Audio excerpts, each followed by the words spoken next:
Hi, I'm Rachel Bomberger with Eerdmans Publishing. I'm here today with Gisela Kreglinger, who is author of the new book, The Spirituality of Wine. Welcome, Gisela. Thank you so much. It's great to be here. Oh, it's good to have you.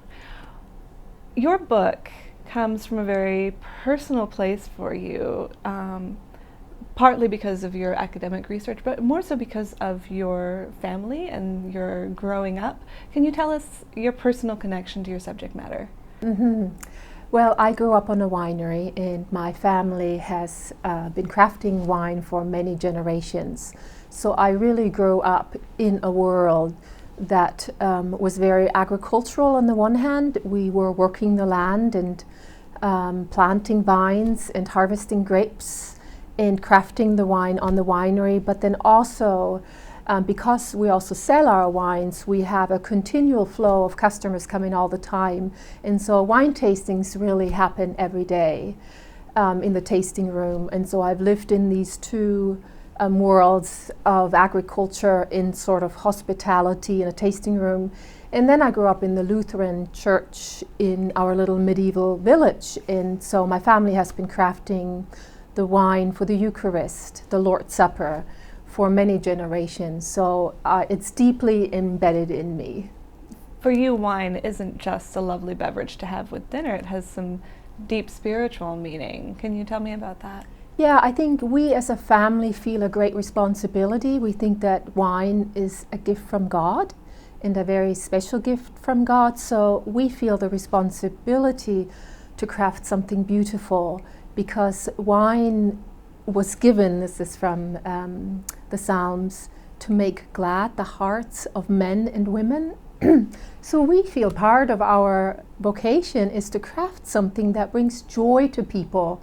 And the better we can do that, the happier our customers will be. And we just take great delight in that. Yeah. I think it's really interesting that your family creates wine for the Eucharist, and oftentimes Christians overlook the very simple fact that Jesus chose to use the fruit of the vine as an essential element of this essential part of the Christian faith. And as you mentioned from the Psalms, there are scriptures all throughout the Bible that talk about the beauty of wine.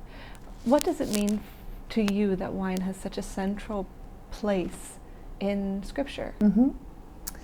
Well, it's funny that in our family, whenever we have a confirmation, we're in the Lutheran church, you get your own Bible verse for life, or at weddings, we always pick a passage that has to do with wine. So we know those passages quite well, in contrast to some other traditions where these passages are not so important. And really, the theme of wine can be found throughout Scripture, and is actually deeply interwoven with the story of God creating the world and redeeming the world. So Noah, after the flood, the first thing he does after the covenant, he plants a vineyard. And so this is where the theme begins. And the next really important place that we look back to is when Jacob blesses his sons, and he speaks over Judah prophetically that in his future, there will be an abundance of vines and wine. And so from very early on in the scriptures, there is this understanding that wine and vineyards are a gift from God and a sign of His blessing. It's something good that God has given to us to enjoy. And so this theme continues throughout Scripture. And then when the Israelites come to the borders of the Promised Land, Moses sends out spies to check out what this land is like. And the spies come upon the valley of Eschol, which is really the valley of grape clusters. And they bring back a big grape cluster. And that is the sign that this is really a land blessed by God. It's rich in agriculture, in grain, and wine. And so in the Hebrew world, God's blessing was always related to the land, to its fruitfulness, in the gifts that we receive. And then when the Israelites go into exile, the prophets, when they talk about God wanting to redeem his people, they again speak about this vision that God's people will return to their land and they will live in peace and safety, and they will plant vineyards and enjoy wine. And that is part of that vision of how God redeems people, that they can live in peace and safety in their own land and work the land. Mm-hmm. So, and then the prophets even speak about the future and God's redemption in terms of feasting, mm-hmm. in that there will be an abundance of wine, and even about a wedding feast. Mm-hmm. It's like God's redemption, and when he reunites with his people, is like a wonderful wedding feast. And so when you keep all of that in mind, and then you come to the wedding feast of Cana, it takes on so many more dimensions, in that Christ is that fulfillment. Mm-hmm. He provides an abundance of wine, and not just wine, but choice wine, which is also very, very important. Just the generosity of our Creator, that is so generous that he wants to give us really good wine to delight us. And so the wedding of Cana is one of our favorite passages, because I think it is important in life to celebrate those important stages, whether it's a wedding. In the Lutheran Church, confirmations are very big, and that wine is a very real and physical way to lean into a posture of joy and gratitude and celebration. Yeah. So you've got the scriptures throughout the Old Testament, and then you see Jesus' first miracle involves wine, and then Jesus' last act with his disciples mm-hmm. before his crucifixion involves wine. Mm-hmm.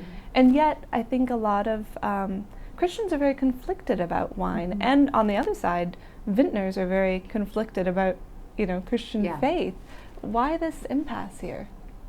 Well, I think it's not all Christians that feel that way. No. For example, in Europe and where I grew up, it's a very natural part of our faith. We don't feel conflicted about. There are other parts in the world that people have more ambivalent feelings because of their particular history with alcohol, mm-hmm. and their bad experiences with alcohol. And I think what's very, very important is that a culture learns to enjoy alcohol faithfully and responsibly. For example, when we do a wine tasting, one of the first things that we say is, to drink is to pray, and to binge drink is to sin. Oh.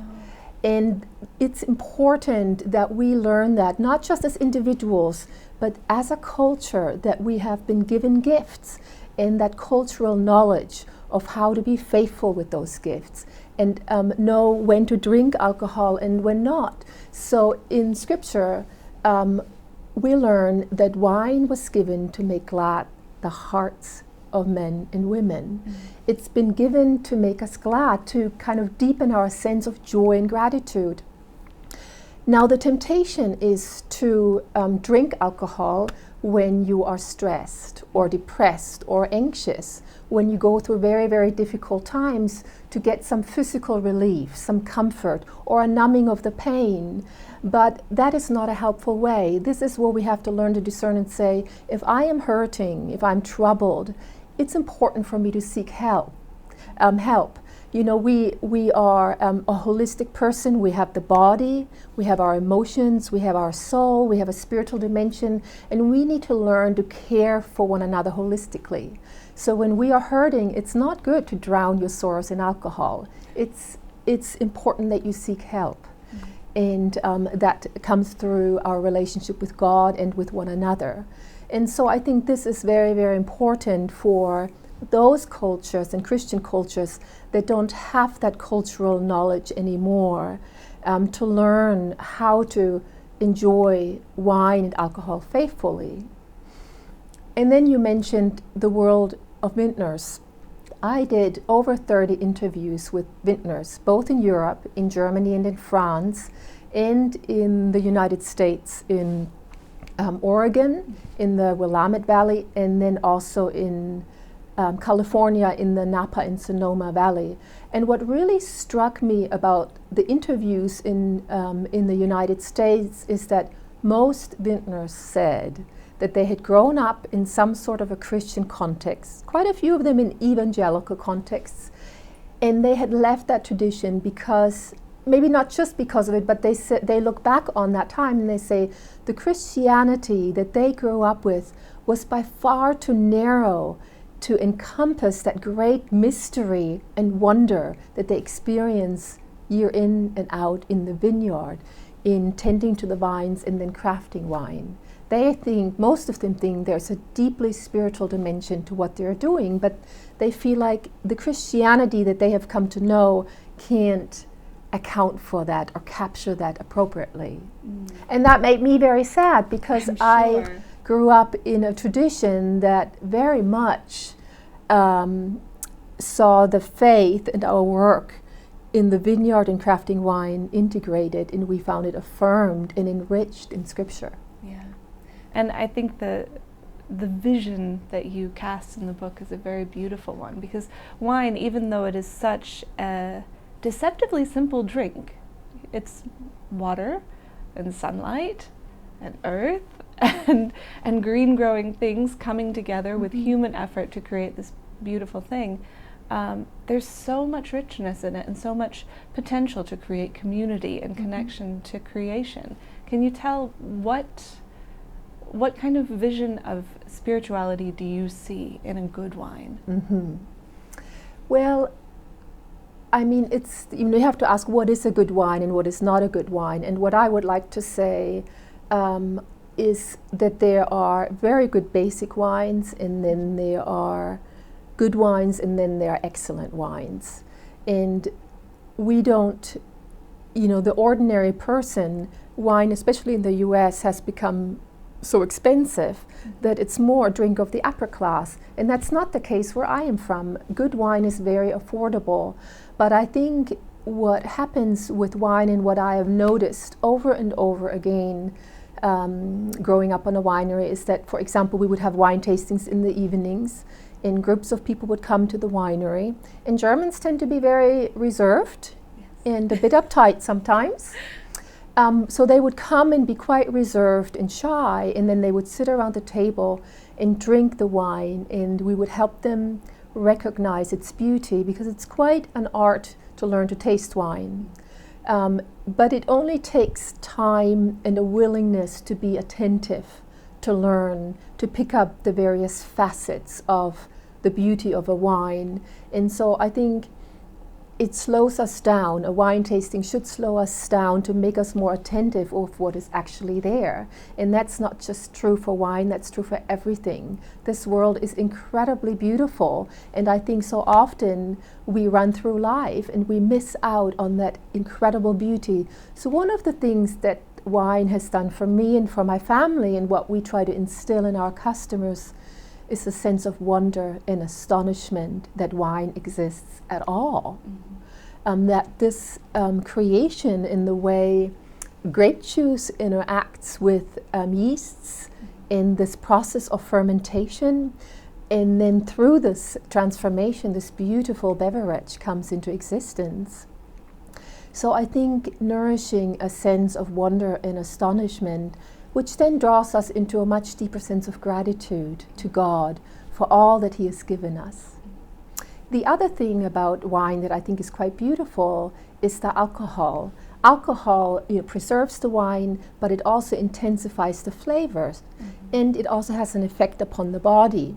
And often intoxication is only looked upon in some cultures as something negative. I like to talk about holy intoxication. And I always refer my students to a film called Babette's Feast. Because in this film you can really see how when a group of people is quite uptight and reserved, or even in strife with one another, that having a couple glasses of wine around the table with a meal can really open you up. Somehow, when you have a little bit of wine and a little bit of alcohol, and the effect it can take is that you let go of your guards. you let down all those walls, and suddenly you are able to have much deeper conversations. People share meaningful and perhaps rather vulnerable things that they would not have done in a different context.